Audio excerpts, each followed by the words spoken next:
नमस्कार मंडळी, घरोघरी मातीच्या चुली या मालिकेच्या आजच्या भागात आज आपण बघणार आहोत. देवी आईने डावा कौल दिलेला असतो, त्यामुळे ऋषिकेश आणि जानकी दोघंही टेन्शनमध्ये असतात. जानकीला तर खूप भीती वाटत असते. विचार करत असते की देवी आईने जर डावा कौल दिलाय तर काही अपशकुन तर नाही घडणार ना. गुरुजी म्हणतात की देवी आईने उजवा कौल देण्याऐवजी डावा कौल दिलाय, याचा अर्थ काहीतरी अपशकुन घडेल. परंतु आपण शांती करून घेऊयात. जानकी आणि ऋषिकेश दोघंही या गोष्टीला होकार देतात आणि दोघंही आता मंदिरातून चाललेले असतात. जानकी मात्र त्याच गोष्टीचा विचार करत असते की देवी आईने डावा कौल दिलाय म्हटल्यावर काही अपशकुन तर नाही होणार ना. तिला प्रचंड भीती वाटत असते. सौमित्र भाऊजींच्या आणि ऐश्वर्याच्या लग्नामध्ये कुठलंही संकट येऊ नये असं तिला वाटत असतं.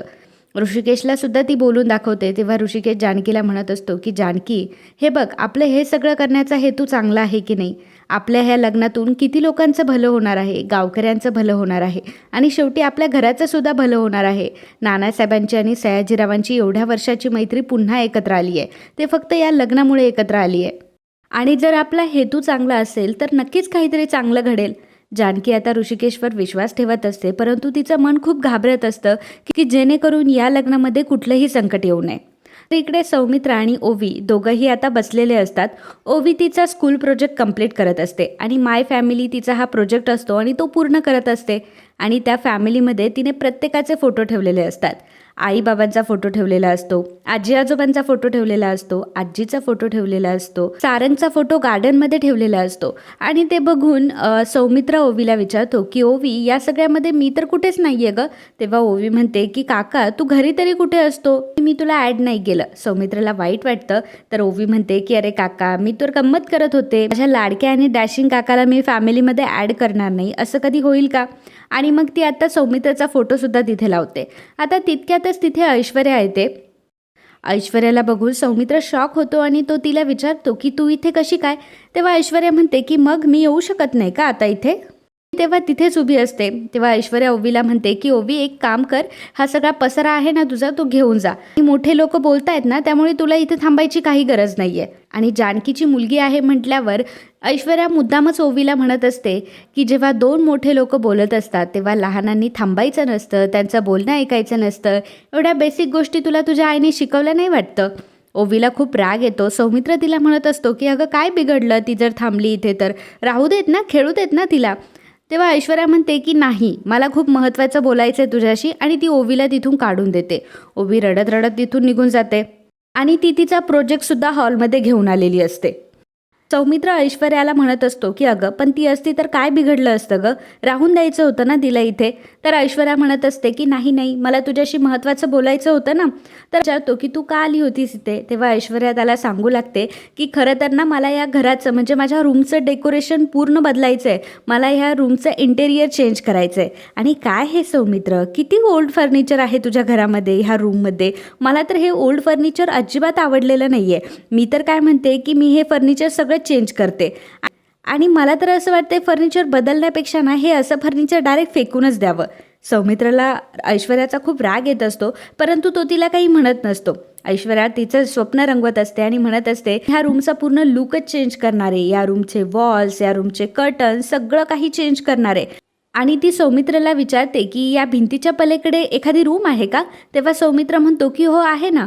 तेव्हा ऐश्वर्या म्हणते की अरे वा, मग तर हे बेस्टच झालं ना. आपण एक काम करूया, ही रूम ना मधून पूर्ण तोडूयात आणि ह्या रूममधून एक दरवाजा टाकूयात आणि तिथे असेल माझं वॉर्डरोब, तिथे माझे कपडे, शूज, कॉस्मॅटिक, सगळं काही तिथे व्यवस्थित बसेल. कशी आयडिया वाटते तुला. सौमित्र काहीच बोलत नसतो. सौमित्र तिला म्हणतो की तिथे दादा वहिनीची रूम आहे आणि ती तोडता नाही येणार तुला. ऐश्वर्या म्हणते की अच्छा, म्हणजे जानकी वहिनी आणि ऋषिकेश दादांची रूम आहे, तर मग तर काही तोडता येणार नाही. आणि मग ती विचार करत असते की जाऊ दे, तसंही याला एकतर मी घेऊन जाणार आहे, नाहीतर या घरातून मी बाकीच्यांना हाकलवून देणार आहे. सौमित्र म्हणतो की हे बघ, आपलं लग्न झाल्यानंतर हे घर पेंट करावंच लागणार आहे आणि घराचं इंटेरियरसुद्धा आपण चेंज करणार आहोत. मग तेव्हा आपण करूयात की.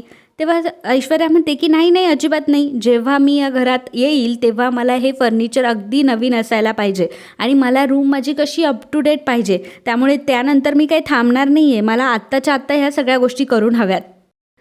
ऐश्वर्या रूमबद्दल तिचे स्वप्न रंगवत असते आणि त्याचवेळी सौमित्रचं लक्ष जातं ड्रावरकडं.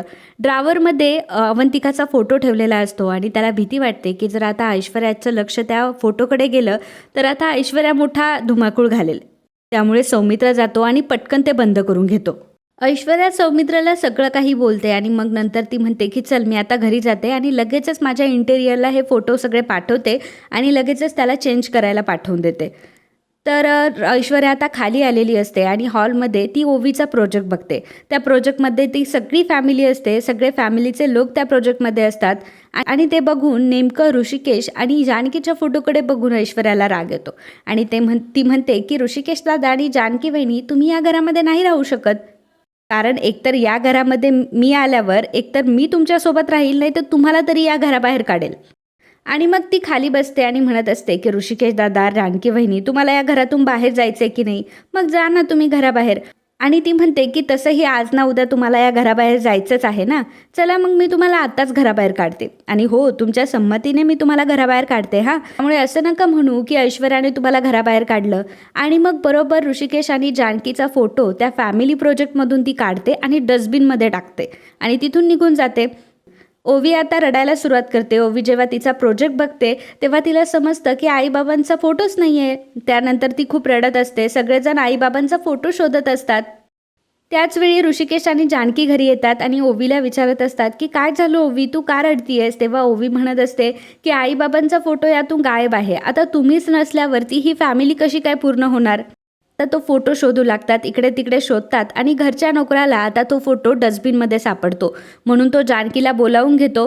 जानकी जेव्हा तो फोटो डस्टबिनमध्ये बघते तेव्हा तिला फार वाईट वाटतं आणि तिला देवीचा डावा कौल आठवतो. ती विचार करत असते की या लग्नाने घरावर दुसरं संकट तर येणार नाही ना. आणि पुन्हा ती आता ओवीकडे तो फोटो नेऊन देते आणि म्हणत असते की बघ बाहेरच पडला होता की नाही, आता होईल तुझी फॅमिली पूर्ण. त्यामुळे ओवीही आनंदी झालेली असते आणि जानकी ऋषिकेशला फोटो डस्टबिनमध्ये असल्याचं काहीही सांगत नाही.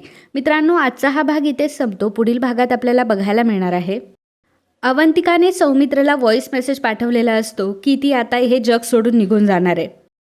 त्यानंतर दामले वकील जेव्हा दरवाजा तोडतात तेव्हा अवंतिका ही जमिनीवर पडलेली असते आणि तिने सुसाईड अटेम्प्ट केलेला असतो. जेव्हा सुमित्रा आणि जानकी देवाची पूजा करत असतात आणि जेव्हा तिथून उठून जात असतात त्याचवेळी देवाचा दिवासुद्धा विझलेला असतो. त्यामुळे जानकी आणि सुमित्रा खूप घाबरतात. पुन्हा एक मोठा अपशकुन झालेला असतो. सुमित्रा म्हणत असते की हा दिवा कसा काय विझला, आपल्या घरात मंगल कार्य आहे आणि हा कसला अपशकुन. त्यानंतर सौमित्र जानकीला सांगतो की अवंतिकाने सुसाईड अटेम्प्ट केलाय. हे ऐकल्यावर जानकीला खूप मोठा धक्का बसतो. सौमित्र म्हणतो की हे लग्न करणं माझ्यासाठी खूप मुश्किल आहे. त्यामुळे जानकीला आता काय करावं हा मोठा प्रश्न पडतो. तर मित्रांनो, असेच घरोघरी मातीच्या चुली या मालिकेचे डेली अपडेट बघण्यासाठी आत्ताच आपल्या चॅनलला सबस्क्राईब करा आणि हा व्हिडिओ तुम्हाला आवडला असेल तर व्हिडिओला लाईक आणि कमेंट करायला विसरू नका. धन्यवाद.